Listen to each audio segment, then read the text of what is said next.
Kwa majina naitwa Joseph Yona wa Chalinze. Nilikuwa nataka Watanzania waanze kuona ni namna gani kuna watu wajanja na wanautumika kama vibaraka wa CCM bila kujua.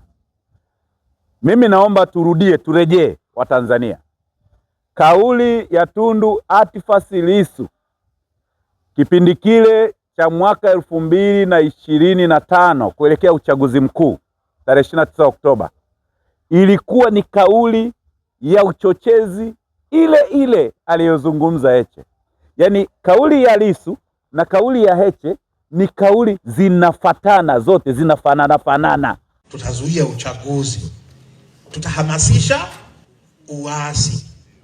Kwa hiyo tunaenda kukinukisha huu uchaguzi, tutavuruga huu uchaguzi. Kwa kama ulikuwa unafikiria kuwa mbunge Oktoba au Novemba, sahau. Uchaguzi hautafanyika, sio hatutashiriki. Uchaguzi hautafanyika. Hautafanyika. I'm telling you. Tuko determined kuhakikisha uchaguzi haufanyiki. Yaani ukimsikiza Heche kwa umakini, ukimsikiza Lissu kwa umakini, waliongea kitu kimoja: kauli ya uchochezi, kauli ya kukinukisha, kauli ya kuchafua taifa letu. Sasa lazima tujiulize na tutafakari, kwa nini leo tunapozungumza hapa Heche yuko uraiani anazurura, huku Lissu yuko gerezani, yani sero? Yaani tujiulize tu sisi wenyewe kwamba hizi kauli za Lissu na Heche zilikuwa kauli sawa za uchochezi, na wote walikuwa wanazungumzia uchochezi, lakini mmoja yuko gerezani, mwingine yuko uraiani. Tujiulize na tutafakari. Huyu yuko gerezani ambaye ni Lissu anatamani maridhiano, atoke, watu wazungumze, mambo yaende sawa. Lakini huyu anayezurura, huyu yeye hataki kitu chochote zaidi ya kuongea porojo, hataki maridhiano, hataki mjadala. Maana yake nini? Watanzania wanatakiwa wajue Heche ni kibaraka wa CCM. Na ndio maana Watanzania wengi hawajui Heche ana kaka yake ambaye ni mjumbe wa NEC. Heche ana kaka yake ambaye ni kiongozi wa CCM, anaitwa Mantare Heche Suguta. Yule anaitwa John Heche Suguta. Maana yake Heche ni kibaraka wa CCM.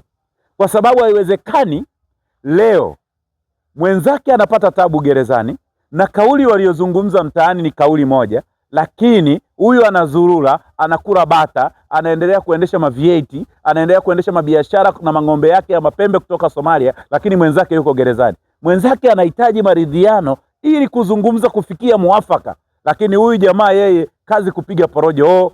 Hatuko tayari kupiga magoti. Nani amemwambia anataka kupiga magoti? Kimsingi wanachadema wengi wanaotaka Heche ajibu tuhuma za wizi wa ruzuku, ajibu tuhuma pesa za wadau, ni kwa sababu wanajua Heche ni kibaraka wa CCM na Heche anatumika na CCM. Kwa sababu haiwezekani mtu kila siku anazungumza sijui kuna utekaji sijui, lakini yeye yuko raiani, anapiga kampeni, anaendelea na mikutano ya hadhara, lakini mwenzake yuko sero anateseka. Kwa hiyo mimi kwa kifupi ninachotaka kusema ni nini? Ninachotaka kusema ni kwamba kauli ya Heche na Lissu ni kauli moja, lakini mmoja yuko gerezani sero, mwingine yuko raiani. Maana yake ukitafakari kwa hali ya kawaida na hali ya kiubinadamu, Heche anatumika na Chama cha Mapinduzi. Heche ni kibaraka wa CCM. Heche ana ndugu yake ndani ya CCM. Kwa hiyo anatumia haya matatizo kwa mwenzake ili kumpiga mwenzake, ili aendelee kuumia, yeye aendelee kurabata na aendelee kuwa mwenyekiti wa chama na kula ruzuku.